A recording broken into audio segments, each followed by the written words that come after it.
questioned in public the wisdom of defunding the police. Now, Uhlig is German by birth. He's a macroeconomist by trade, so he's a fairly rational person. It's his job. And it struck Harold Uhlig that maybe a functional society might want to have police around so that, say, old ladies don't get beaten up on the way to the grocery store, and fewer people get shot to death, less rapes, the basics. That seemed reasonable to him. Unfortunately for Harold Uhlig, in the weeks right after George Floyd's death, extending to the present day, rational thinking of any kind has been prohibited by law. Nothing that is true can be said out loud. The truer it is, the more forbidden it is. So in Uhlig's case, the Federal Reserve of Chicago promptly fired him from his job as an advisor. Then they went online to attack him and his support for the police as, quote, not compatible with our commitment to diversity, equity, and inclusion, all of which require no police, apparently. Then the University of Chicago, his employer, began an investigation into Harold Uhlig's racial views, which went on for some time. Then Janet Yellen, then the chairman of the Fed, now the Secretary of the Treasury, denounced Uhlig effectively as a racist. Everybody did. Defund the police. We'll be safer if we do. That's what they were saying a year ago. Everyone in charge.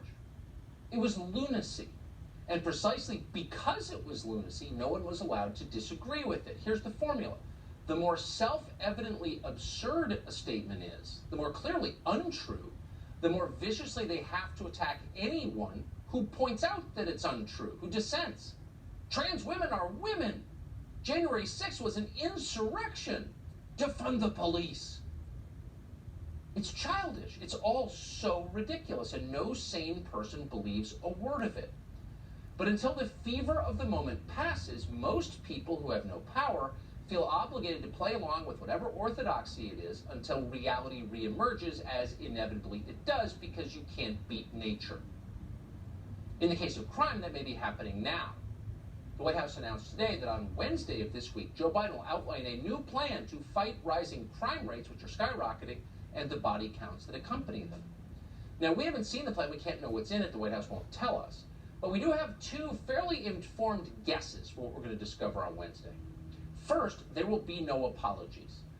You will not hear Joe Biden beg forgiveness from the thousands of families whose loved ones have been killed by the Democratic Party's nihilistic embrace of crime and disorder. Looting is reparations. You go, looters.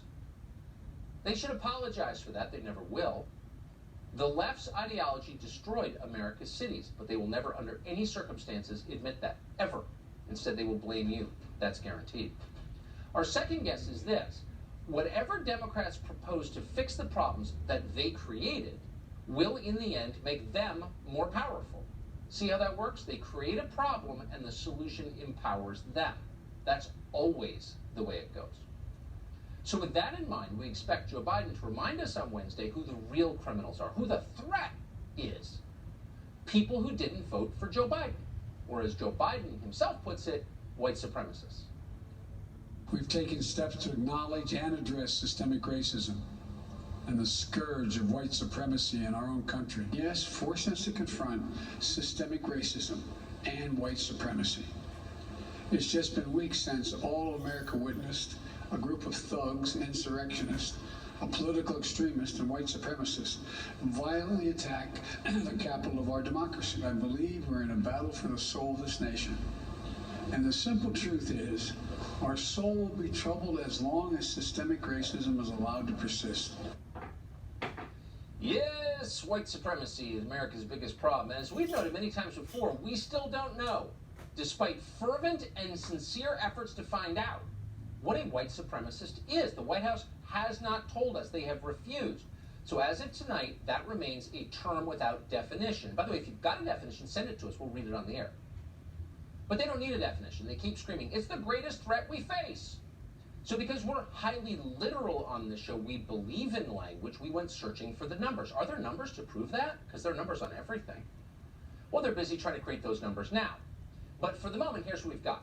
Researchers at the University of Maryland run something called the Global Terrorism Database. Some of the data they produce are clearly highly political. For example, they count the Parkland school shooting as an act of white supremacist violence. It wasn't. There's no evidence that it was. How could you say that? But they say it anyway. So the numbers they have are inflated. And yet, the researchers at the University of Maryland could find fewer than 70 people in the entire country who died from white supremacist violence over the entire period between 2015 and 2019. How many people is that? Well, of course, it's too many. Any death is too many. But for some perspective, more people die in this country every year from lightning strikes, literally. Look it up. So no, white supremacist violence, bad as it may be, is not a major threat. It's not even on the list, actually. What's at the top of the list? Well, let's see. Crime. Crime tops the list. There's no second place on that list. In the year 2019 alone, there were more than 10,000 arrests for murder in this country. By the way, more murders than that, but 10,000 were arrested. Just in 2020, last year, more than 750 people were murdered just in the city of Chicago. 750. And we can say, not that anyone's asking, but in case you're wondering, with some confidence, that the overwhelming majority of those suspects in the city of Chicago were not practicing white supremacists or members of QAnon. How do we know this? Well, an informed guess, but in some cases there's video. For example, this show has obtained exclusive surveillance footage of a shooting that took place this weekend, a horrifying shooting on the northwest side of Chicago. This one took place right after Puerto Rican Day parade there. You may have seen an abbreviated version of this clip on social media today. We have the full version. It's on your screen as we speak. It's taken directly from a closed-circuit television camera in the city of Chicago. Now, as you watch this, ask yourself, what country is that? It's America. It's not some third world hellhole. It's not Haiti. It's a major street in your third largest city. So a couple with a Puerto Rican flag waving from their car, apparently minding their own business, ambushed by a mob, dragged from the car, and shot execution style right in the middle of the road. The men who shoot them take off, and then maybe the worst part, the victims just lie there bleeding because nobody comes to help. Again, what country is this? Who's running it? And why haven't we brought those people up on felony neglect charges? They deserve it. If we accept a country where things like this happen, then we are the savages. We should not accept it. Joe Biden does, though. He hasn't said a word about that shooting, and he won't, because there are no white supremacists to blame. It's one crime he'll never mention. Here's podcast video of the horrific altercation. The brother who didn't want to be identified says his brother had rear-ended a parked car. After that, a group of up to 6 men inside of that car jumped out, started attacking them, and also throwing up gang signs. 24-year-old Giovanni Arzuga was shot in the head, hip, and thigh. He died at St. Mary's Hospital. His wife, 23-year-old Yasmin Perez, was shot in the neck and remains in critical condition. Shot in the neck, and just lay there with no one helping. But that wasn't the only shooting this weekend in Chicago, far from it. In Chicago, a city, by the way, that just banned its own police from chasing suspects on foot, in all, 54 people were shot in Chicago this weekend. And it wasn't just happening there. Chicago gets a lot of attention, but it's not constrained to Chicago. In New York, where the geniuses also defunded the police, surveillance footage shows 2 children were nearly shot to death on Thursday in the middle of an attempted murder in the middle of the day. Watch this.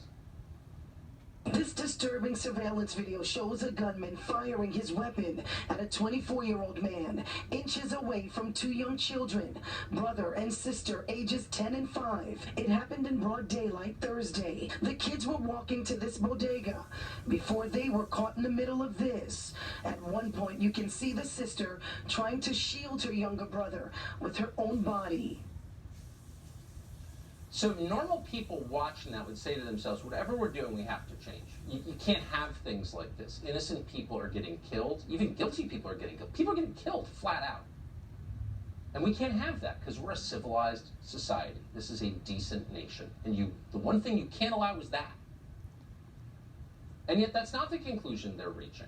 By the way, new polling, there's a mayor's race going on in the city of New York right now. The primary is tomorrow, which in effect is the election because it's a democratically controlled city. Fewer than 20% of New Yorkers would like to see fewer cops on the street. So most people aren't for this at all because it's insane. But the people in charge apparently haven't noticed. So now New York may change its approach even further in the wrong direction. Just days ago, officials in the city announced they were dropping charges against hundreds of rioters and looters who were arrested last year. So you wreck the city and you're not punished. It's scary. But it's not as scary as the attitudes on display in this clip. This really gets you asking deep questions about the future of the country. This is from Oakland, California. Now, several people were shot. One died during Juneteenth celebrations this weekend. That's bad. But the worst part is how people in the neighborhood reacted. They didn't seem bothered at all. Here's how they responded to the ambulance when it arrived.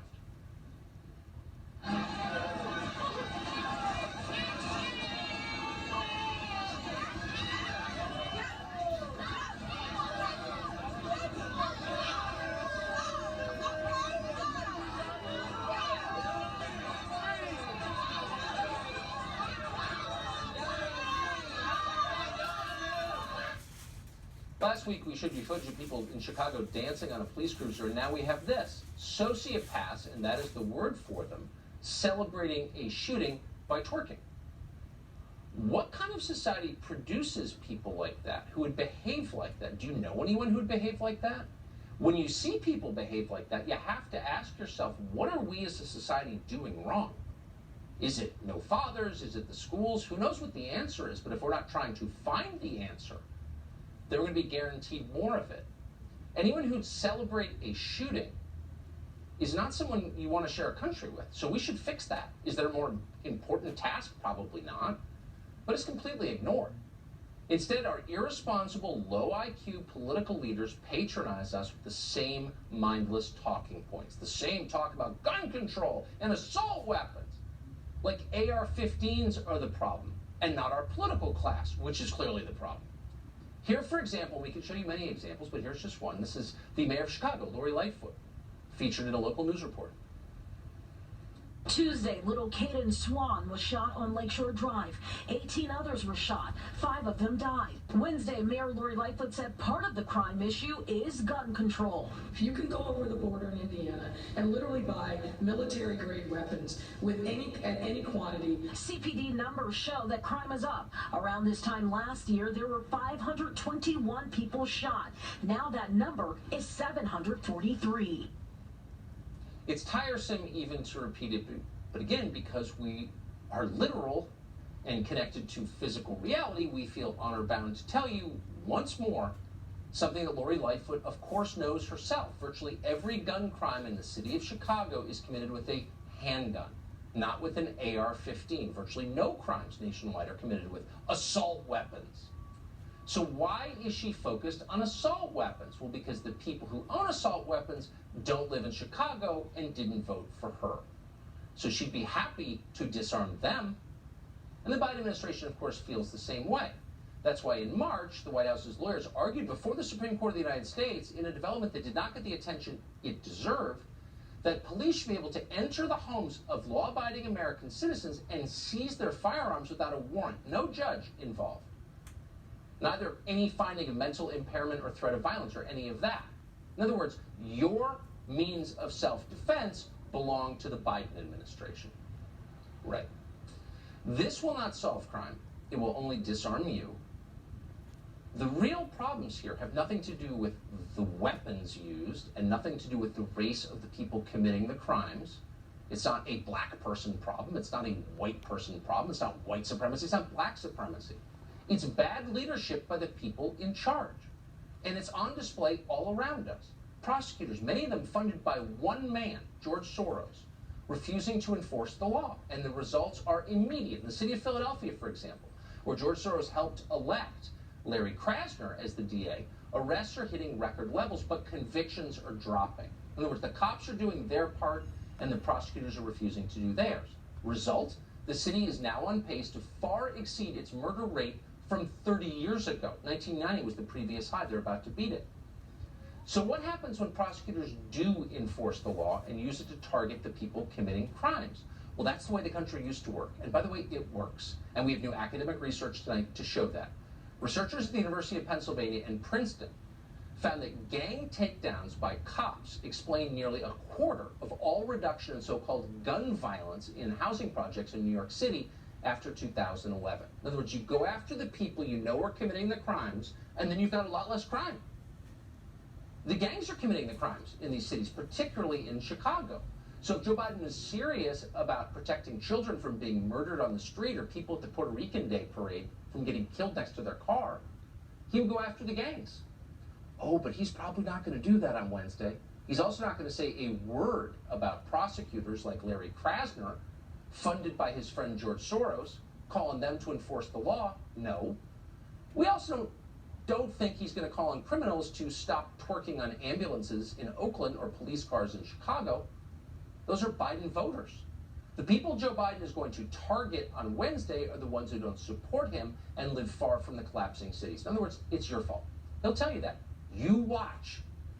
Ray Stevens is a radio host in the city of Chicago. We're happy to have him on with us tonight. Ray, thanks so much for coming on. So it seems like, and I don't live in Chicago, but it's true in almost every city that the overwhelming majority of violent crime is committed by a very small number of people who the police can identify. Is that true in Chicago? And if so, why aren't they doing something about it? Well, it absolutely is true, and here is the frustrating part. I work with a lot of outreach programs. We go into the cities, Tucker. We go into some of the hardest core cities with the biggest crime rates, and we do cleanup projects. And we go and we want people to know that maybe somebody that doesn't look like them is here to help. And when they see us, they're happy. They're glad that we're there. The problem happens at night when things get crazy and it just gets out of control. And the problem is, most people are good. They want to live their lives. They want their kids to be able to go to school in a zone where they don't have to walk through a safe zone. But the problem is, it's such a small amount. And this is what's maddening. It's a small amount of people in these relatively good neighborhoods where moms and kids and dads just want to live. And they can't because of these gangs that you just mentioned. So how is it liberation to allow armed gangs to control the streets? Like, who benefits from this exactly? Why is the city of Chicago putting up with it? If you were to ask me, my conjecture would be this. You mentioned this earlier when you were just speaking, and that is that there are politicians, and all they want to do is pander for the vote. They want to pander because they know who's going to get them elected. If they talk about a Hispanic boy that was 13 years old and he was a good boy and he was shot, although he happened to be a Latin king, see, that doesn't wash well with their constituents. There's a guy named Raymond Lopez, and Tucker, I know you're aware of him. He is the only guy, in my estimation, in one of the hardest hit neighborhoods in Chicago that will call out the activity, say what needs to be said, and then he gets castigated for it because he's speaking the truth. And it's maddening because every Monday we're going to sit back, we're going to do shows like this, and moms are going to cry, kids are going to die. The pastors that I work with, they need a mental health break because there's just so much going on. That's awful. It's shocking, actually. And I agree with you on Raymond Lopez. He's a great leader. Ray Stevens, thank you. Thank you, Tucker. Our old friend Candace Owens is the host of Candace. She joins us now. Candace, thanks so much for coming on. So, Joe Biden's party has, they didn't create crime. Crime is a feature of human nature, but they have made possible this terrifying jump in crime rates and murder rates, and now they're going to, quote, solve the problem. What are the chances their solutions make them more powerful? 100%. The chances are 100% that the solutions are going to make them more powerful. Look, I'll say it, I'll spell it out plainly. The United States government at this point is engaged in criminality. There's really no other way to say it. They know exactly what they're doing. They're using black people and racism as pawns to distract people from what's actually going on, which is our government has increased its power exponentially over the last 2 years. I mean, COVID-19, they've extended their powers to tell you when you can open your businesses, when you can breathe, literally, when you can breathe, right? COVID-19, among other things, will be remembered as one of the greatest wealth transfers of the government to itself, right? Taking our taxes and payer dollars and giving themselves trillions upon trillions. You bring up Lori Lightfoot. This is a woman who just decided that she's going to use COVID-19 funds. She's going to transfer 10 million of those dollars, Tucker, to explore a public health crisis that is racism. What does it even mean? I'll tell you what it means. It means that there's going to be more government, right? They're going to employ more people. Government is going to get more power because they're going to keep this issue going. And that is exactly why, if you're wondering why they're talking about Juneteenth, you can file that under critical race theory. You can file that under the 1619 Project. All of these things are meant to distract from us taking a look at where everything bad that is happening in our country right now is coming from, and that is the United States government being controlled by Democrats who seek nothing more than to enrich and empower themselves. Man, that was about the crispest summation I've heard in a long time of a very complex issue, and every word of it true, in my view. Candace Owens, thanks so much for coming on tonight. Thank you. Thank you. So schools across the country are forcing students to take the COVID-19 vaccine, even though there is growing evidence that for young people, particularly young people who've been infected and recovered from COVID, that is bad medicine and it can be dangerous. Now, some parents and some students are fighting back in court. We'll give you an update on their progress just ahead.